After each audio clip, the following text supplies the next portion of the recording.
এ বৎস, 1 minute তোমার সময় হবে কথা বলার জন্য? হ্যাঁ হবে। তোমার সময় নষ্ট করলাম, তুমি কি রাগ করলা? না বাবা। নাম কি তোমার? সুমন আলী। তুমি হিন্দু না মুসলমান? মুসলমান। হাতটা বন্ধ করো। তোমারে কয়টা কথা বললে দিয়ে দেয়, কথাগুলা যদি সত্য হয় সত্য বলবা, আর যদি সত্য না বলো তাহলে ওই উপরে লাগেছে ভাবি থাকতাম। আচ্ছা। বলো বিসমিল্লাহ। বিসমিল্লাহ। সুবহানাল্লাহ। সুবহানাল্লাহ। বৎস, তুমি যে কথাটা বললা তোমার কি লাভ হলো? লাভ হইল। তুমি কি রাগ করলা? না। তুমি যে দলটা সাপোর্ট করো, এই দলটা দীর্ঘ 36 বছর পর কাপ জিতছে, কথা ঠিক না ব্যাঠিক? রাগ করলা? না রাগ ঠিক নাই।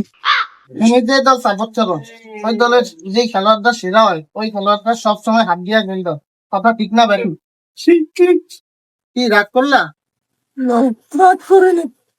তুমি যে দল সাপোর্ট করো, ওই দলে বর্তমানে একটা প্লেয়ার ছাড়া আর কেউ খেলতে পারে না, কথা ঠিক না ব্যাঠিক?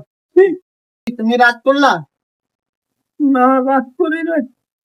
তোমার 3টা বিশ্বকাপ, তোমরা 50টা বিশ্বকাপ মনে করে, আর ব্রাজিলের 5টা বিশ্বকাপ তোমার গুনায়ও ধরো না, কথা ঠিক না ব্যাঠিক? ঠিক ঠিক। কি বৎস, রাগ করলা? রাগ করিনি। তুমি যে দলের সাপোর্ট করো, ওই দলের একটা প্লেয়ার ঘুরাইয়া গেল, তোমরা এটা ছাড়বা না, কথা ঠিক না ব্যাঠিক? তোমরা 2022 সালে পেনাল্টি পাতা না পেলে 40 বছরেও তোমরা কাপ পাইতাম, কথা ঠিক না ব্যাঠিক? কি বৎস, তুমি কি রাগ করলা? না না আমি রাগ করিনি। এই তোরা কে কোন নিয়ে আসিস একটু বাইরে তো লাড়ি লই।